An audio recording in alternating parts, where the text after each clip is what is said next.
오늘은 유란시아서 강의 16강 유란시아서 인류학의 두 번째 시간으로서 생명의 기원에 대해서 말씀을 드리고자 합니다. 생명은 저절로 발생하지 않습니다. 대신에 보통 하나님의 지역 아들 계층인 생명 운반자들에 의해서 행성에 심어집니다. 그들은 생명의 형태를 고안하고 행성으로 가지고 오며 그들이 고안한 생명의 발전을 돌보기 위해서 행성에 머무릅니다. 생명 운반자들은 창조자들과 지역 우주 어머니 영, 그리고 초우주를 다스리며 유일하게 지성적 생명을 소멸시킬 힘을 가진 세 분의 예적부터 계신 이들 중 하나의 삼중 기원을 갖습니다. 네바돈에는 1억의 생명 운반자들이 있습니다.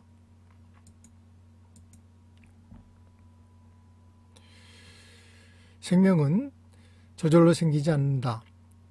생명은 아직 드러나지 않는 그 존재의 건축가들에 의해 명확하게 공식화된 계획들에 따라서 구성되며 직접 들여오거나 혹은 그 지역 우주들의 생명 운반자들이 활동한 결과로서 그 거주민이 사는 행성들에 나타난다.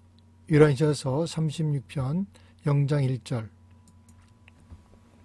생명 운반자는 신의 아들 집단에 속하지만 그들은 특이하고 뚜렷한 형태의 우주 아들들이며 초우주의 지배자가 참여하는 지역 우주에서 유일한 지적 생명체 집단이 된다.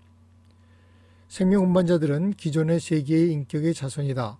창조자 아들, 우주 어머니 영, 그리고 지정으로 관련된 초우주의 운명을 관장하는 세 분의 예적부터 계신 이 중 한 명이다. 지적 생명체의 소멸을 선언할 수 있는 이들 예적부터 계신 이들은 진화하는 세계에 물리적인 생명체를 확립하는 일에 맡겨진 생명 운반자를 창조하는 데 참여한다. 유란시아서 36편 1장 1절. 이 그림은 생명 운반자들이 모여서 작업하는 우주 구체들입니다.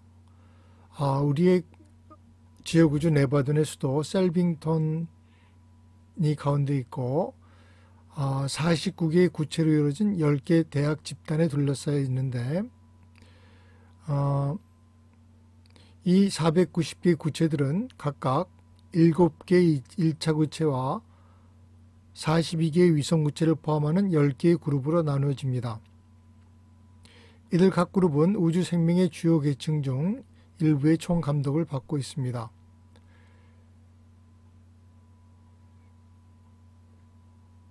이 셀빙턴을 둘러싸고 있는 70개의 주요 구체들의 회로에 있는 7개의 집단들 중 네 번째 집단이 생명 운반자들의 세계입니다.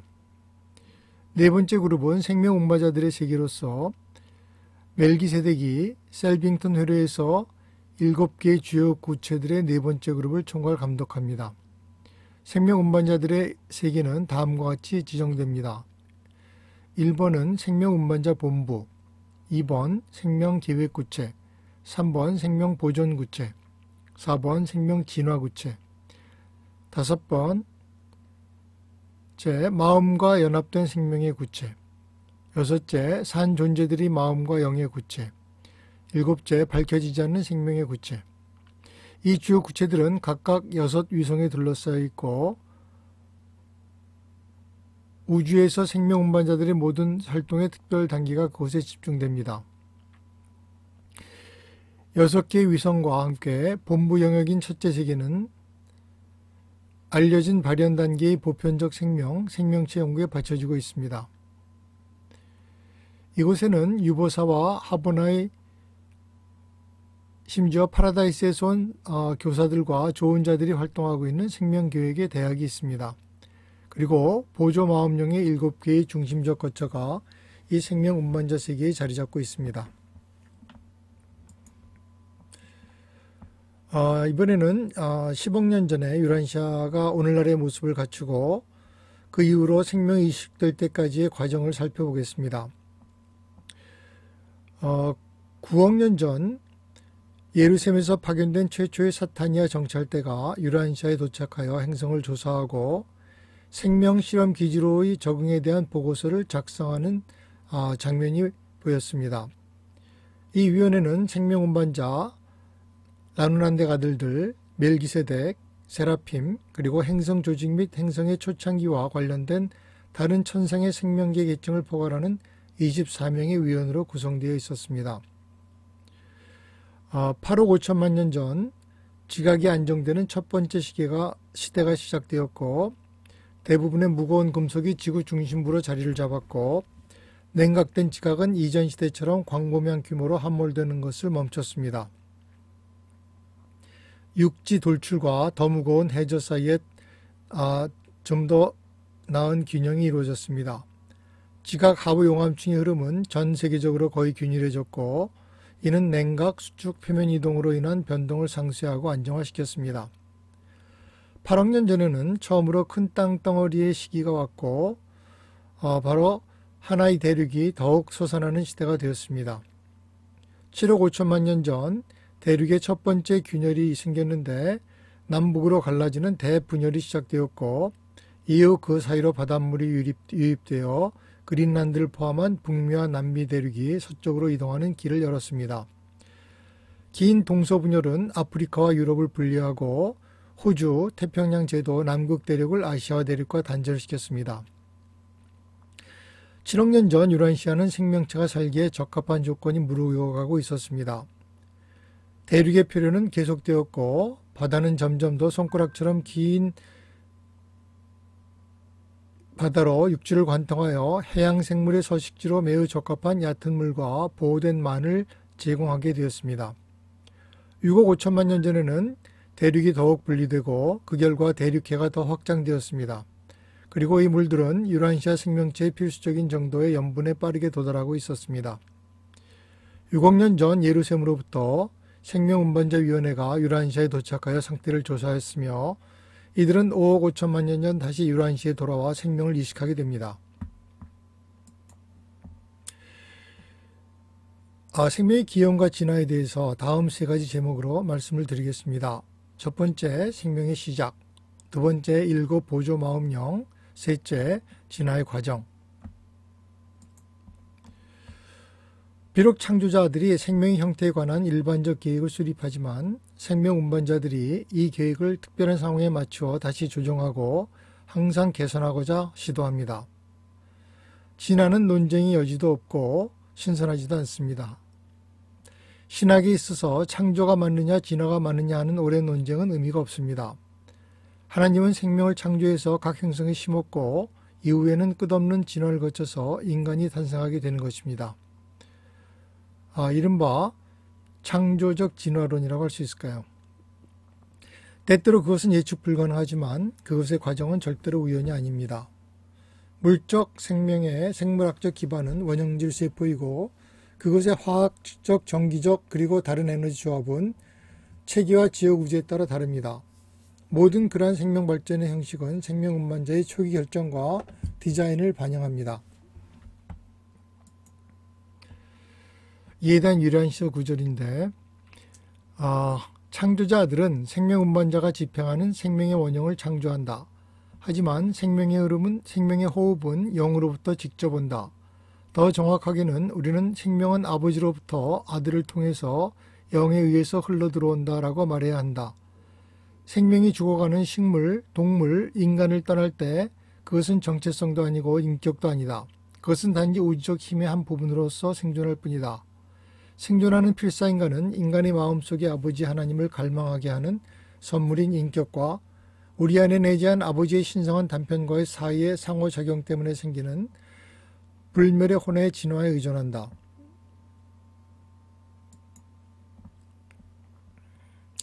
생명의 숫자로서 12라는 숫자가 제일 중요한데, 12개의 뚜렷한 이전 가능 생명의 개념이 있고, 따라서 10이라는 숫자는 그 수의 배수로서 모든 7초우주의 생명의 형태 뒤에 감추어진 비밀을 표시합니다. 유라시아에서는 48개의 염색체가 있는데, 이것이 부호화되어 생명의 형태를 전합니다. 48이란 가능한 숫자 12, 24, 48, 96, 192, 384, 그리고 768 중에 하나입니다. 10개의 거주하는 행성 중 하나가 생명 실험 세계로 선정되며, 거기서는 일반 형식에서 꽤 벗어난 형태가 허용됩니다. 유란시아도 이런 세계 중의 하나입니다. 이를 보통 11행성이라고 부릅니다. 사타니아 체계에 619개의 행성이 있고 유란시아가 606번 행성으로서 유란시아는 60번째 생명실험 행성입니다. 이에 대한 유란시아 구조를 보겠습니다. 생명의 영역은 3, 7, 12 또는 이들 기본수의 배수와 조합으로 특징 지어진다. 세 가지 원시적이고 본질적으로 다른 생명 계획이 있는데 세 가지 파라다이스 근원 중심을 따라서 네바돈 우주에서는 이 세 가지 기본적인 형태의 생명체가 세 가지 다른 종류의 행성에서 분리되어 있다. 기원적으로 12개의 뚜렷하고 신성한 전달 가능한 삶의 개념이 있다. 이 숫자 12는 세분화된 배수로 7개 초우주의 모든 기본 생활 패턴에 걸쳐 나타난다. 또한 7가지 인공 유형의 생명 설계, 살아있는 물질의 재생산 구성의 근본적인 배치도 있다. 오르본턴 생명 패턴은 12개의 유전인자로 구성되어 있다. 의지 창조체의 계층은 12, 24, 48, 96, 192, 384, 768로 구성되어 있다. 유란시아에서는 인간 생식의 성세포에 48단위의 원형 통제 특질 구현 인자가 있다. 유란시아서 36편 2장 11절. 생명운반자는 100명의 상위 구성원과 함께 준비된 행성으로 생명이식을 위해 큰 무리로 움직입니다. 그들은 그들과 함께 실제 생명의 원형질을 가지고 가기도 하고 때로는 어떤 경우에 이전에 승인된 공식과 부합되는 물리적 형태를 현장에서 조직하기도 합니다. 유란시아가 생명의 실험 장소로서 그러한 과정을 겪었습니다. 사타니아 체계에는 그런 행성은 단지 61개 뿐입니다. 따라서 유란시아는 외부에서 생명을 가지고 온 것이 아니고 생명 운반자들이 여기서 실험을 거쳐서 창조해낸 생명이라는 것입니다. 6억 년 전에 생명운반자들위원회가 예루살렘으로부터 파견되어 유란시아에 도착하였으며 체계 606번 세상에 생명체를 태동시키기 위한 준비 과정으로 물리적인 조건을 연구하기 시작하였습니다. 사타니아의 생명운반자들은 생명의 염화나트륨 원형틀을 구체적으로 투사하였습니다. 그렇기 때문에 바닷물이 충분한 소금기를 갖게 되기 전에는 그것을 씹는 단계가 진행될 수 없었습니다.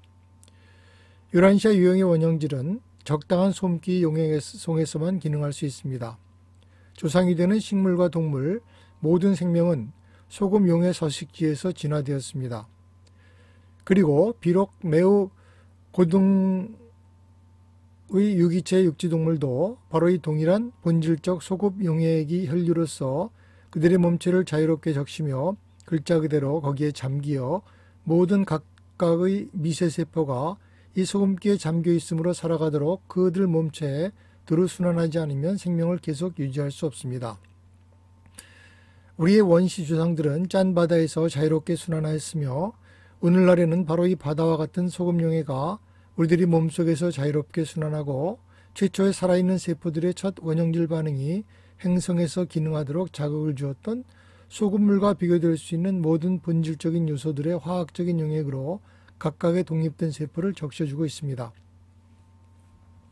5억 5천만 년 전 생명 운반자 무리단은 유란시아로 돌아왔습니다.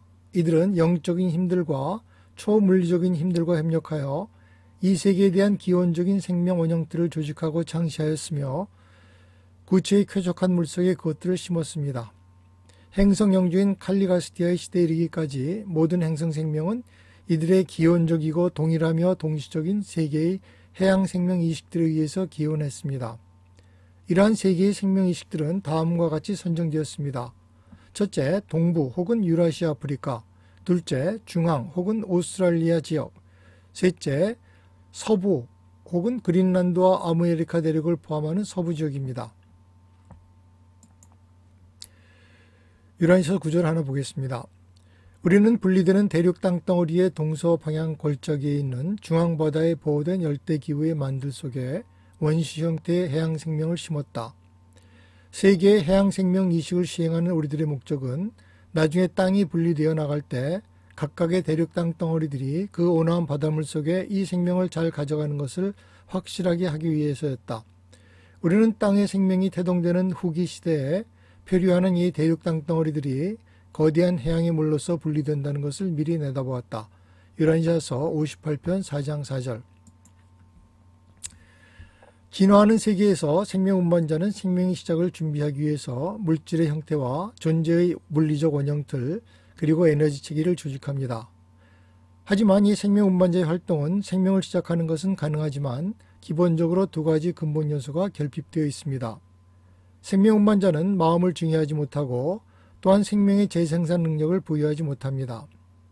이를 가능하게 하는 것은 지역 우주 어머니 영인데 최초의 생명의 불꽃을 일으킴으로써 생명이 없는 원형질에 생기를 주고 마음을 증여합니다. 동물의 마음과 인간의 마음은 모두 지역 우주 어머니 영의 선물입니다. 어머니 영은 7 보조 마음 영을 통해서 지성 창조체들과 접촉합니다. 허락된 공식에 따라서 물질적 원형틀들이 제공되었을 때 생명 운반자들은 생명이 없는 이 물질의 촉매작용을 일으키는데 그들 자신을 통하여 생명의 영성광을 나눠준다. 그리고 이 불활성의 원형틀들은 살아있는 물질이 된다. 유란시아서 36편 3장 3절. 생명의 성광, 생명의 신비는 생명 운반자들에 의해서가 아니라 그들을 통하여 증여된다. 그들은 그러한 활동 행위를 감독하는 것이 사실이며 생명 원형질 자체를 조직하지만 살아있는 원형질의 근본적인 요소를 제공하는 이는 우주 어머니 영이다. 육체에 생기를 주고 마음의 전조를 가져오는 에너지 성광은 무한영의 창조달로부터 나온다. 유란시아서 36편 3장 4절. 생명의 불꽃의 근원, 하나님의 영이 생명의 불꽃을 제공하며 생명이 하나님 아버지로부터 아들을 통해서 그리고 성령을 통해서 흐른다. 무한영은 우주 마음과 인간의 마음의 조상이며 인간에게 부여된 만큼 개연화된 회로이다. 생명 운반자는 생명체의 물질적 형태, 물리적 패턴을 구성할 수 있지만 영은 생명의 초기 불꽃을 제공하고 마음의 자질을 부여한다. 생명 운반자들의 그들의 셀빙턴 세계에서 조직한 살아있는 형태의 실험 생명체들조차도 항상 재생산력이 없다. 생명 공식과 생명 원형은 올바르게 조립되고 적절하게 정리될 때 생명 운반자의 존재는 생명을 시작하기에 충분하지만 그러한 모든 생명체들은 마음의 자질과 재생산력이라는 두 가지 본질적인 속성이 결여되어 있다. 유란시아서 36편 6장 3절.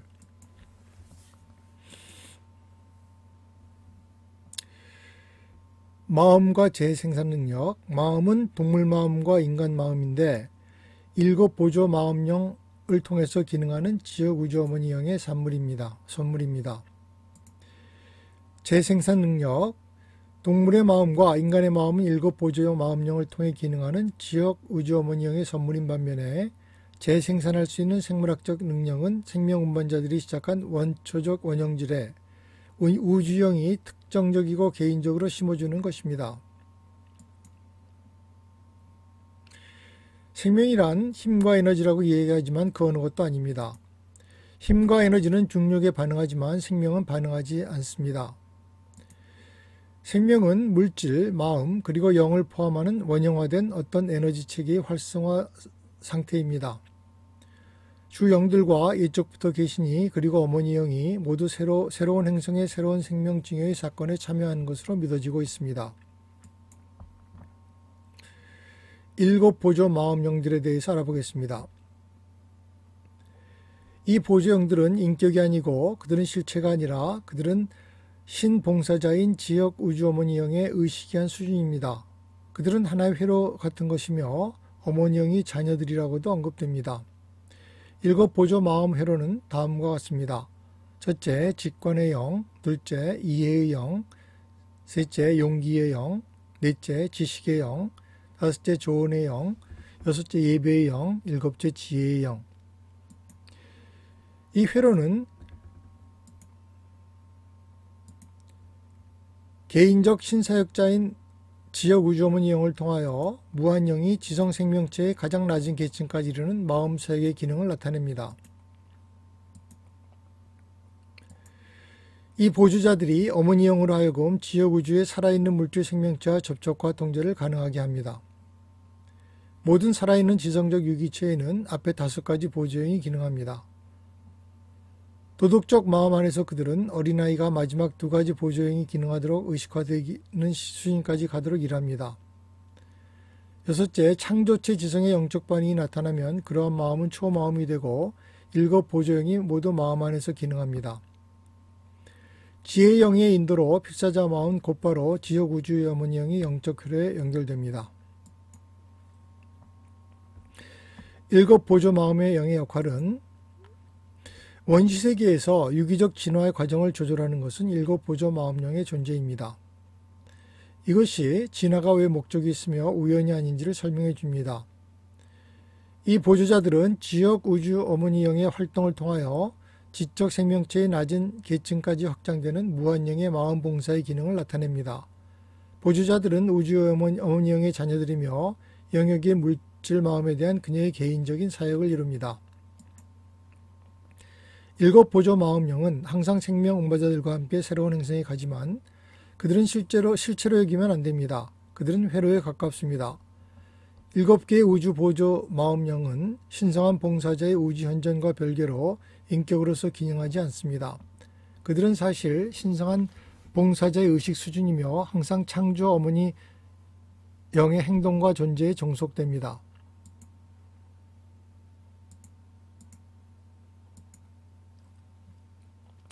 이 도표는 생명 운반자의 생명의 이식 후부터 어떻게 생각 조절자가 내주하게 되는지까지 과정인데 이는 사람에게 해당되는 것으로서 다음 편 인간의 기원과 운명에 대해서 편에서 자세히 다루도록 할 것이고 단지 모든 동물들은 여기서 두 번째 단계까지 다시 말해서 생명의 이식 후에 생명의 불꽃이 증여되고 또 마음이 증여되고 재생산 능력이 증여되는 것까지가 보통 동물의 수준입니다.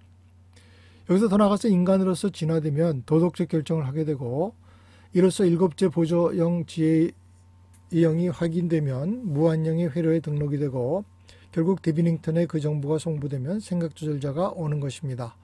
이것은 다음번에 더 자세히 설명하도록 하겠습니다. 여기서 유라인시아 서의 구조를 하나 보겠습니다. 인간들은 동물적 영역을 앞에서부터 5 보조형들을 공유한다. 직관, 동물로 치면 자기 보존 반응, 이해, 사실의 종합, 용기, 충성의 근본, 지식, 사실의 발견과 상담, 다른 존재들과의 조화의 5 영역입니다.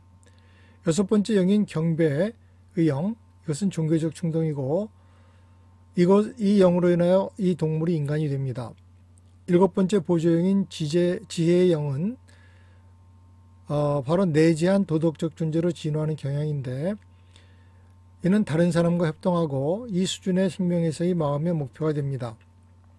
보조형들은 우주에서 물리 통제자들이 우주의 비생명적 힘과 관련이 있는 반면에 이들은 지역 창조의 지성적 생명과 관련이 있고 경험으로부터 진화의 능력을 배우기 이전의 기계적 그리고 가르쳐질 수 없는 마음의 사전 보조 수준에 해당합니다.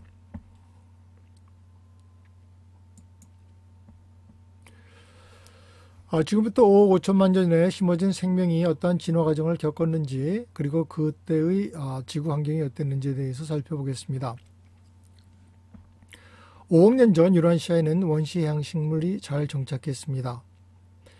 그린란드와 북극 땅덩어리는 북미와 남미와 함께 길고 느리게 서쪽으로 이동하기 시작했고 아프리카는 약간 남쪽으로 이동하여 자신과 대륙 사이에 지중해 분지라는 골짜기를 만들었습니다. 남극 대륙과 호주, 태평양 섬으로 표시된 육지는 남쪽과 동쪽에서 분리되어 그날 이후 멀리 표류하고 있었습니다. 4억 5천만 년 전에 식물에서 동물로의 전환이 일어났습니다. 이 변화는 분리된 대륙에 광활한 해안선이 있는 열대만과 호수의 얕은 물에서 일어났습니다. 그리고 이러한 발전은 모두 원래 생명 패턴에 내재되어 있었으며 점진적으로 이루어졌습니다. 초기 원시식물 형태의 생명체와 이후 잘 발달된 유기체 사이에는 많은 과도기적 단계가 있었습니다. 오늘날에도 과도기적 점액질 곰팡이가 남아있어 이것들은 식물로도 동물로도 분류하기가 어렵습니다. 유라시아에서 유라시아의 역사는 약 10억 년 전에 정식으로 시작된 것으로 보며 그 이후 5개의 주요 시대를 거쳐 확장된 것으로 봅니다. 첫째, 생명이 시작되기 이전까지 시대는 10억 년 전부터 5억 5천만 전까지 4억 5천만 년 동안에 걸쳐 있는데 우리 학자는 이 시기를 시생대로 부르고 있습니다. 둘째, 생명이 탄생한 시기는 이후 1억 5천만 년에 걸쳐 있는데 이 시기는 생물 또는 대격변 시대와 그 위에 고도로 발달한 해양 생물 시대 사이에 위치합니다. 우리 학자들은 이 시기를 원생대라고 부릅니다. 해양 생물 시기는 다음 2억 5천만 년을 포함하며 우리에게는 고생대로 가장 잘 알려져 있습니다. 넷째, 초기 육상 생물 시대는 다음 1억 년 동안 이어지며 중생대로 알려져 있습니다. 다섯째, 포유류 시대는 마지막 5천만 년을 차지합니다. 이 최근의 시대를 신생대라고 합니다. 다음은 생명이 심어진 이후의 지구의 진화와 생명의 진화에 관한 연대기인데 너무 길고 자세해서 설명 없이 그냥 제목만 읽고 넘어가겠습니다. 자세한 설명에 대해서는 유란시아서를 읽어보시기 바랍니다. 정말로 어떤 과학 교과서보다도 자세하고 정확하게 서술되어 있습니다. 4억 년 전 동물, 식물, 해양 생물이 전 세계에 잘 분포됩니다. 3억 9천만 년 전 대륙은 높이 솟고 이 대륙에 삼염층 화석이 포함된 가장 오래된 바위가 있게 됩니다. 3억 8천만 년 전 아시아는 가라앉고 다른 대륙은 잠시 떠올라 있었습니다. 3억 7천만 년 전 남북 아메리카와 아프리카, 오스트랄리아가 물밑으로 가라앉습니다. 3억 6천만 년 전 육지가 솟아오르며 남북 아메리카는 얼마 동안 물 위에 올라와 있었습니다. 3억 5천만 년 전 중앙아시아를 제외한 모든 대륙에 큰 홍수가 났습니다. 3억 4천만 년 전 아시아, 오스트랄리아 제외한 광범위한 땅이 물속으로 침몰했고 3억 3천만 년 전 전 세계에 걸쳐 고요한 시간이 계속되었는데 많은 땅이 물 위에 나와 있었습니다. 3억 2천만 년 전 세 번째로 다시 큰 홍수가 발생했고 3억 1천만 년 전 북아메리카가 남부를 빼고 모두 물 위에 나와 있었고 걸프해를 형성하게 됩니다. 3억 년 전 땅이 다시 가라앉고 2억 9천만 년 전 바다는 대륙들로부터 물러나고 대양의 바닥이 더욱더 침몰하게 됩니다. 2억 8천만 년 전 여러 대륙이 바로 그때 실루기아기였었는데 여기에 둘째 큰 범람으로부터 솟아납니다. 2억 7천만 년 전 모든 대륙이 물 위에 나와 있었고 2억 6천만 년 전 육지가 하강했었는데 이때 북아메리카가 일부 잠기게 됩니다. 2억 5천만 년 전 어류가 출현했는데 이는 척추동물로서 후에 인간이 출현하기 전에 가장 중요한 진화적 발전으로 보고 있습니다. 2억 4천만 년 전 유럽과 남북아메리카의 여러 지역이 침수하게 되는데 이때 이를 대본기의 홍수라고 부릅니다. 2억 3천만 년 전 바다가 후퇴하고 이때 아팔라치아 산맥이 생성됩니다. 2억 2천만 년 전 거의 모든 대륙이 물 위에 나와 있었고 이때 땅은 고사리로 덮이게 됩니다. 2억 1천만 년 전 북극바다, 북아메리카, 유럽을 물이 덮게 됩니다. 이때 돌연 육지동물들이 출현합니다. 2억 년 전 활발한 석탄기가 시작되었고 이후 2천만 년 동안 석탄이 쌓이게 됩니다. 1억 9천만 년 전 북아메리카의 석탄기 바다가 로키 산맥 서부에서 발생하고 1억 8천만 년 전 석탄기가 끝나고 이때 산맥이 형성되고 화산이 활동합니다. 1억 7천만 년 전 해양의 바닥이 가라앉고 땅이 솟아오릅니다. 1억 6천만 년 전 육지동물 부양 가능한 식물로서 땅이 덮이게 됩니다. 다시 1억 5천만 년부터 1천만 년 전까지의 상황입니다. 1억 5천만 년 전 조기 육지 생명이 시작되었습니다. 1억 4천만 년 전 파충류가 완전히 발육된 상태로 나타났고 1억 4,500만 년에는 첫 포유동물이 나타났는데 태반이 없는 포유동물로서 생존에 실패하고 멸종됩니다. 1억 3천만 년 전 시베리아와 베링 해협이 연결되어 동물들이 왕래하였고 1,000종 이상의 암모나이트가 번성했습니다. 1억 2천만 년 전 파충류 시대의 새 시작되었고 이때 공룡이 진화하고 다시 공룡이 쇠망하는 시간이 되었습니다. 1억 1천만 년 전 가능한 모든 해양식물이 번성했습니다. 개와 바닷가재와 갑각류 등이었습니다. 1억 년 전 파충류시대가 막을 내리고 공룡이 멸망하면서 지질학상으로 주라기가 종료하게 됩니다. 9,500만 년 전 아메리카 유럽이 물속으로 침수했고 이것은 두 번째로 큰 대륙의 침수였습니다. 9천만 년 전 그때 백악기 당시에 속시 식물이 바다로부터 출현하게 됩니다. 8,500만 년 전 베링 해협이 막히고 대서양과 태평양의 온도가 균일해집니다. 8천만 년 전 태평양 둘레의 땅이 융기하고 7,500만 년 전 대륙의 표류가 끝나게 됩니다. 7천만 년 전 로키 산맥이 최대로 솟아오르고 6,500만 년 전에는 사상 최대의 용합이 흐르게 됩니다. 6천만 년 전 육지의 파충류가 쇠퇴하였고 5,500만 년 전 새의 시조가 갑자기 나타납니다. 그리고 이때 이후로 새의 시대가 시작됩니다. 5천만 년 전 태반을 가진 포유동물이 갑자기 나타나게 됩니다. 4,500만 년 전 해안선이 침몰하고 대륙이 높아지고 알낳는 포유류가 번성하게 됩니다. 4천만 년 전 북반구의 땅 지역이 높아지고 유공층 석회석이 퇴적합니다. 3,500만 년 전 태반을 가진 포유동물이 땅을 정복하고 3천만 년 전 현대 종류의 포유동물이 비로소 나타납니다.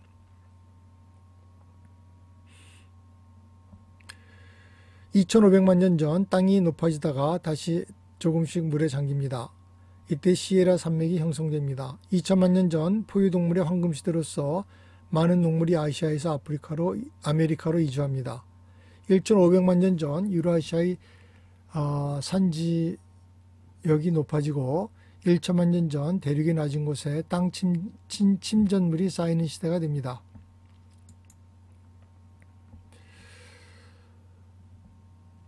500만 년 전에 말은 지금의 상태로 진화했고 북아메리카로부터 전 세계로 이주했습니다. 기후는 차츰 추워지고 육지식물은 천천히 남쪽으로 움직이고 있었습니다. 북쪽 지역 위로 동물의 이주를 막은 것은 처음부터 북쪽에서 심해지는 추위였습니다. 그 뒤에 이 북아메리카 육지다리가 가라앉았고 그 뒤에 곧 아프리카와 남아메리카 사이 육지 연결은 마침내 물에 잠겼고 서반구는 오늘날의 상태와 비슷하게 고립되었습니다. 이처럼 거의 1천만 년 동안 계속된 시기가 막을 내리고 아직 사람의 조상은 나타나지 않았습니다. 이때는 보통 선신세라고 부르는 시절입니다. 2000년 전에 북아메리카의 첫 빙하가 남쪽으로 전신을 시작했습니다. 빙하기가 이제 시작되고 있었고 이 빙하는 북쪽의 압력들 중심으로부터 전진하고 다시 거기로 후퇴하는 데 거의 100만 년이 걸렸습니다. 중앙의 빙상은 남쪽으로 칸사스까지 뻗었는데 동쪽과 서쪽의 얼음 중심들은 그때 그다지 널리 퍼져 있지 않았습니다. 150만 년 전에는 첫 대빙하가 북쪽으로 물러나고 있었습니다. 그동안에 굉장한 양의 눈이 그린랜드와 북아메리카 동북부에 내리고 있었고 이 동부의 얼음 덩어리는 남쪽으로 흘러내리기 시작했습니다. 이것이 빙하의 둘째 습격이었습니다. 이 빙하기 있었던 큰 사건은 원신의 진화였습니다. 인도에서 조금 서쪽으로 지금은 물밑에 있는 땅에서 오래된 북아메리카 리모 종류의 아시아 이민 후손으로부터 원시 포유동물이 갑자기 나타나 이 조그만 동물은 대체로 뒷다리로 걸었고 몸 크기에 비해서 또 다른 동물의 두뇌와 비교해서 큰 두뇌를 소유했습니다.